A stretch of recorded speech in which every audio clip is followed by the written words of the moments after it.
आज हम ज़रबतुल इज़्ला के पहले केस में मुतवाज़िल इज़्ला के बारे में जानेंगे। मुतवाज़िल इज़्ला होता क्या है? जिस ज़रबतुल इज़्ला के मुकाबिल के ज़िलों की दोनों जोड़ियां मुतवाज़ी होती है, इसे मुतवाज़िल इज़्ला कहते हैं। आइए अब हम मुतवाज़िल इज़्ला की खुसूसियात से आगाह होते हैं।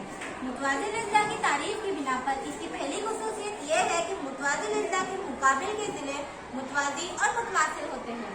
और मुतवाज़िल इज़्ला की दूसरी खुसूसियत यह है कि मुतवाज़िल इज़्ला के मुकाबिल के ज़ाविये भी मुतमासिल होते हैं। और मुतवाज़िल इज़्ला की तीसरी खुसूसियत यह है कि वितर एक दूसरे की तनसीब करते हैं। और मुतवाज़िल इज़्ला की चौथी खुसूसियत यह है कि दो मुतवातिर ज़ाविये मुतम्मिम होते हैं।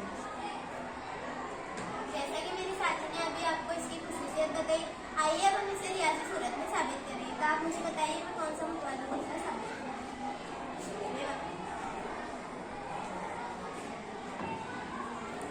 ज़रबतुल इज़्ला PQRS एक मुतवाज़िल इज़्ला है। क्या इसके मुकाबिल के ज़िले मुतवाज़ी और मुतमासिल होते हैं? अब हम इसे साबित करेंगे। अगर ज़िला PS बराबर 7 सम होगा तो ज़िला QR बराबर भी 7 सम होगा। और अगर ज़िला PQ बराबर 3 सम होगा तो इसके मुकाबिल का ज़िला SR बराबर भी 3 सम होगा। ये हो गई ज़िलों के लिहाज से इसकी पहली खुसूसियत। अब हम ज़ावियों के लिहाज से इसकी दूसरी खुसूसियत देखेंगे। अगर ज़ाविया Q बराबर 60 दर्जे होगा तो ज़ाविया S बराबर भी 60 दर्जे होगा। और अगर ज़ाविया P बराबर 120 दर्जे होगा तो ज़ाविया R बराबर भी 130 दर्जे होगा। ये हो गई ज़ावियों के लिहाज से इसकी दूसरी खुसूसियत। अब हम वितर के लिहाज से इसकी तीसरी खुसूसियत देखेंगे।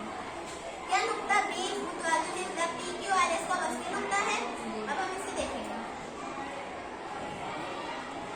अगर किता QS 9 सम होगा तो तनसीब होने के बाद ये दो मसावी हिस्सों में तकसीम हो जाएगा, यानी QB बराबर 4.5 सम हो जाएगा और PS बराबर 4.5 सम हो जाएगा। ये हो गई इसकी चौथी